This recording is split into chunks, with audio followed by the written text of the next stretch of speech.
Trevor, that the Prime Minister has rightly, in my view, said that the appointment was a mistake, and he's apologised for that. No. This is not the point I'm making. You're just saying anybody who had any sense, cared about this, thought about the women involved, I'm just saying would have taken a different decision. The Prime Minister had all that information at his disposal at that point.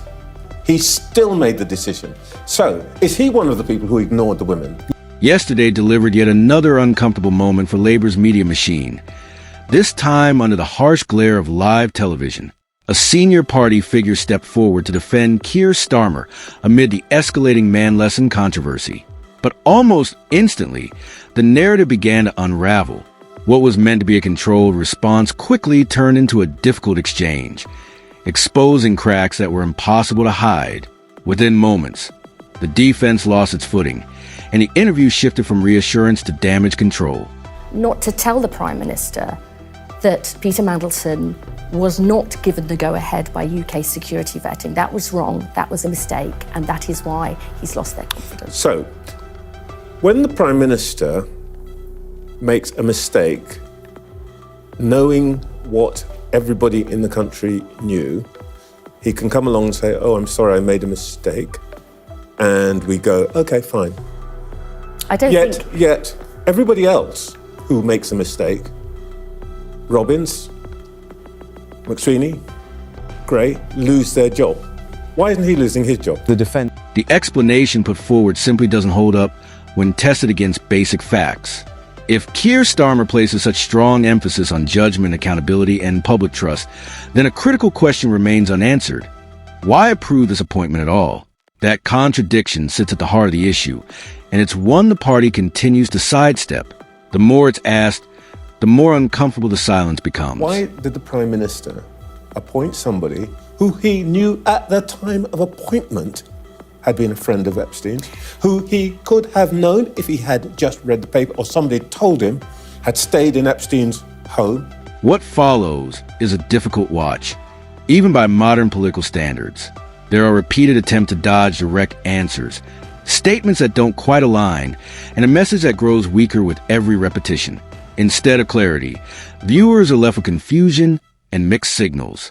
It's the kind of exchange that raises more questions than it resolves, leaving the official line sounding increasingly fragile. CDO have a different view about who should be recommended for the posting?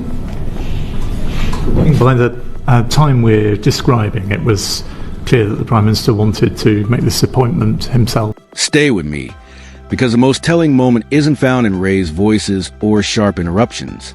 It comes in a quieter instant, when the argument itself starts to collapse under its own weight.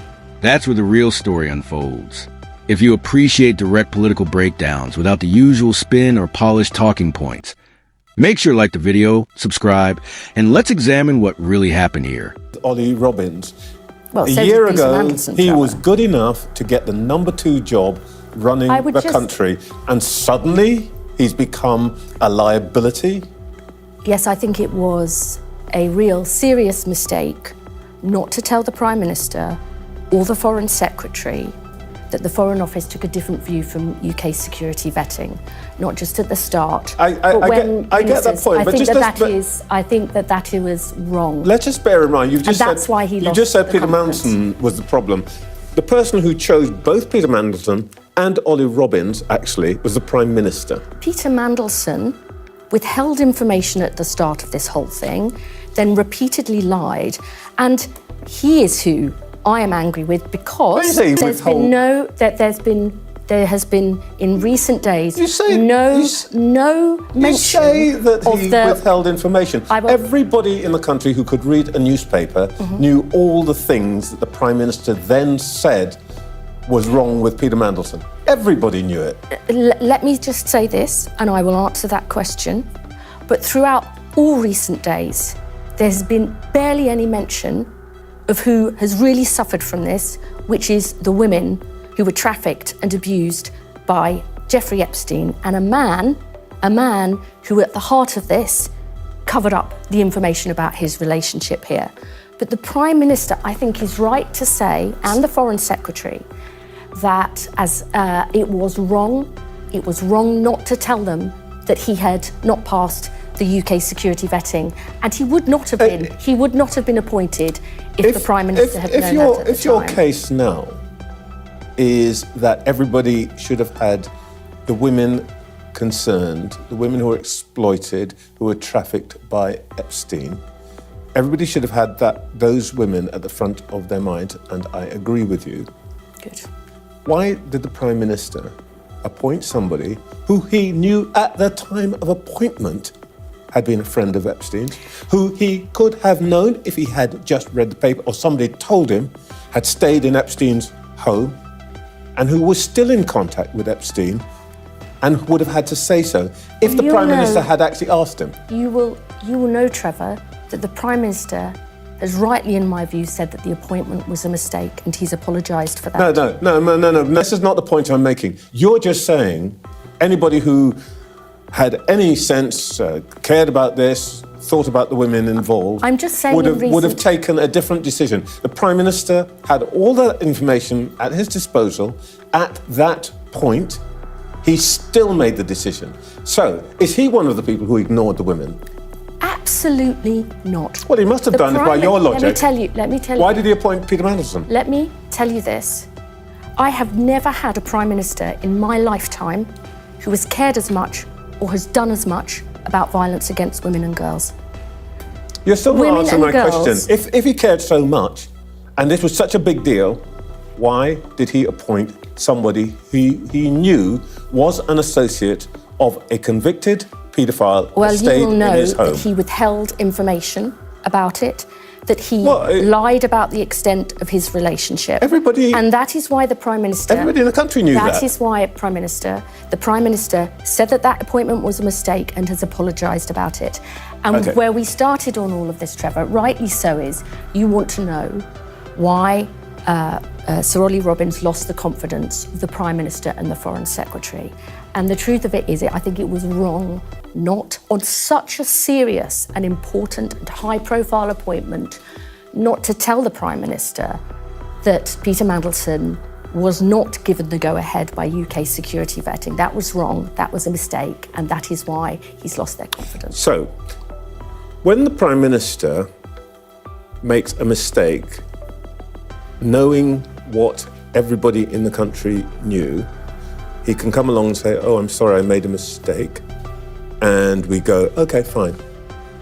Yet, everybody else who makes a mistake, Robbins, McSweeney, Gray, lose their job. Why isn't he losing his job? Because the Prime Minister, on the big calls facing this country, has made the right calls. Whether that is on the war and saying that we will not get involved with a war with no clear objective and no clear exit plan, whether it is on the crucial issues of investing in the defence of this country. You asked me a question. You've just told me you got it wrong. Because on the fundamental judgments facing this country, whether it's on international issues, rebuilding our relationship with the EU, saying we won't get involved in the war, investing in our defence, or whether it's on domestic issues, lifting children out of poverty, tackling violence against women and girls, all of the big fundamental issues facing this country. Honestly, the Prime Minister has made the right job. Well, that's how I look at it. You ask me. You can list all of those things, but we are discussing yes, I can, and I'm very proud to. The appointment to the most important diplomatic post that the country can offer, in a situation where we are dealing with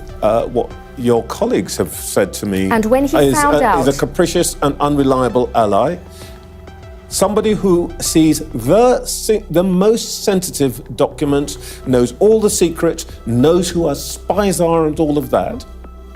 You're just telling me this is actually not that important. That he made a mistake, and frankly, all he has to do is come to the dispatch box, say, you know what, sorry, mate, I made a mistake. Can we get on with some other stuff now? Because I think he is an honest man. And sack everybody else. And a man of integrity who says it was a mistake to appoint him, and he removed Peter Mandelson. And I think that he is a man of honesty and integrity. And you know what, Trevor? Tomorrow in the House of Commons, he will face all of these issues and questions, and he will lay all the facts before Parliament. All right, he's been out and he's had some things to say himself. I just want to check some of them. Is it correct that Peter Manson agreed that the conditions of his appointment should be varied in a way that meant, for example, he wasn't permitted to meet former a done deal? CDO have a different view about who should be recommended for the posting? By the time we're describing, it was clear that the Prime Minister wanted to make this appointment himself and had, therefore, I understand that the FCDO was informed of his decision and acted upon it, and via the Foreign Secretary sought and obtained the King's approval for the appointment. But we were, in this particular case, as Chris has explained, the Prime Minister took advice and then formed a view himself, and we then acted on that view. If you're frustrated by the cycle of political messaging, where clear issues are brushed aside and uncomfortable truths are avoided, then this conversation matters.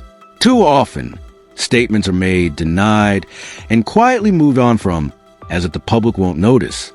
Support the channel by liking,